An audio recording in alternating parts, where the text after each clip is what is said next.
The Wild West is a very special game that resonates with many players, whether they still play the game or not, mostly not. This is due to its sheer replayability that helps keep us from leaving the game.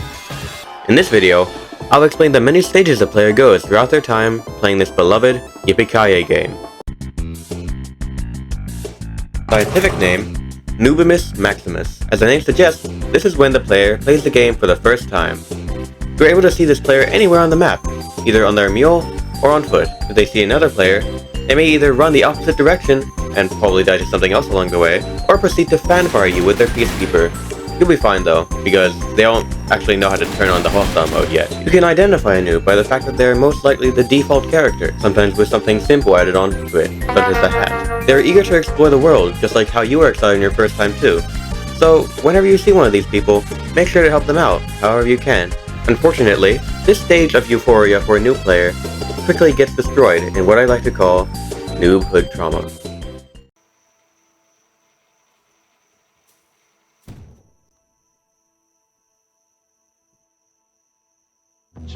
I say right foot creep, oh, walking with that heater.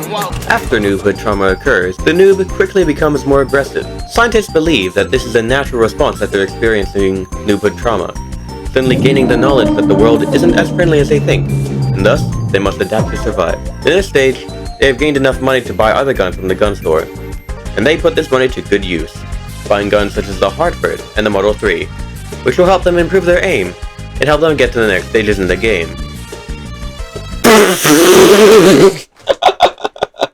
Okay, who am I kidding? They buy the mule shotgun and turn into mindless zombies. Scientific name, Anoilius Gratius. These players go by many names: Bronzies, Fatherless, Toxic Twats, Bronze Monkeys, Orphans, Garbage, School Shooting Reason, but they are known to all as the Bronze Kid. I have teamed up with a popular Bronze Kidologist, Rex Reviews, to help show us the signs that can determine if someone is a Bronze Kid or not. Thank you, Glider. As a professional in the field of Bronze Kidology, I can tell you many of the signs if someone is a Bronze Kid or not. Here are some of these signs. They are inclined to using the mule shotgun every time they face danger. They lasso spam anyone who is wanted, even if they haven't done anything to them. They teabag corpses, even though half the time they weren't even the one to kill you. I recommend you find a doctor that can cure Bronze Kid syndrome before it's too late. These vermin are the majority of the game's population, and are increasing rapidly. But thankfully, there will come a time where the children will grow up, and reach the next stage of their journey. However, their journey has just begun. By this stage, the Bronze Kid has either quit the game, or has reached this stage. After getting called toxic bronzies many times over, the player begins to reflect on themselves, and they realize something. Wow! I'm a piece of... They then start watching YouTube videos relating to the game, and realize that this game is so much more than they thought. They can go many ways in this stage. Some turn to PvP, others turn to grinding. We won't be focusing on the PvP side of the community, because I don't have that much experience in that sort of thing.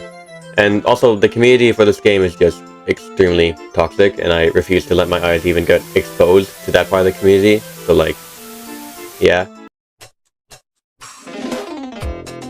By this stage, the player has heard of the auction house, and has seen its guns in auction, mostly on the receiving end of them. Now the player is determined to get some auction guns of their own. They grind. Grind for hours on end. Watching the clickbaitiest of the grinding tutorials, avoiding grass, showers, and women. Their PvP skills also increase, along with their money. They have become the grinder, and they will find success in gaining all these auction Oh wait, what are they doing? Wait, no. A Lancaster and prototype for the Cursed Volcanic? Are you kidding me? I lost everything. My Lancaster, my prototype, my passion. All this for this stupid gun that glows in the dark. That's it. I quit. In this stage, the Wild West player may move on to other games for a few months. Some players stay in this phase forever, and I don't blame them. Getting scammed is tough, and gaining the motivation to grind everything all over again is even tougher. This period may last from up to a week, to a month, or even a year at the most severe cases. But a true Wild West player will always return to this game.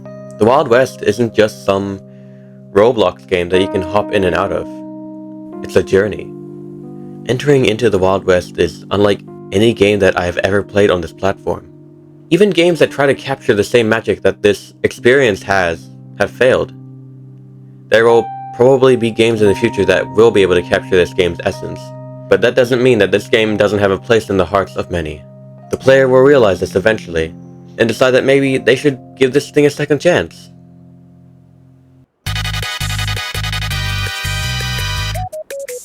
The player returns to the game, now fueled with more passion than ever. They start to grind more, they start to play more. They have now officially returned back to the Wild West. After a couple weeks, they have already gained their scammed items back. You could say that this is the good ending for the player.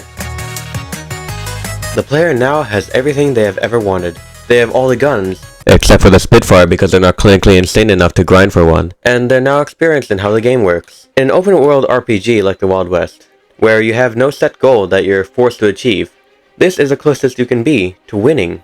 At this stage, the player may choose to leave in satisfaction, occasionally returning to visit the game for events and updates, whilst others continue to stay and just have fun playing. Some may start attending community events, others may start fighting for a faction, and some may even start their own YouTube channel to make videos on this game that they love so much, such as myself. This game means a lot to so many people, and I'm glad that this game isn't dead, even due to the lack of major updates or the extremely toxic community. The Wild West and its players will always be something worth talking about, considering I'm making an entire video for it right now. I hope you all have a wonderful day, and enjoy playing this game with the rest of us.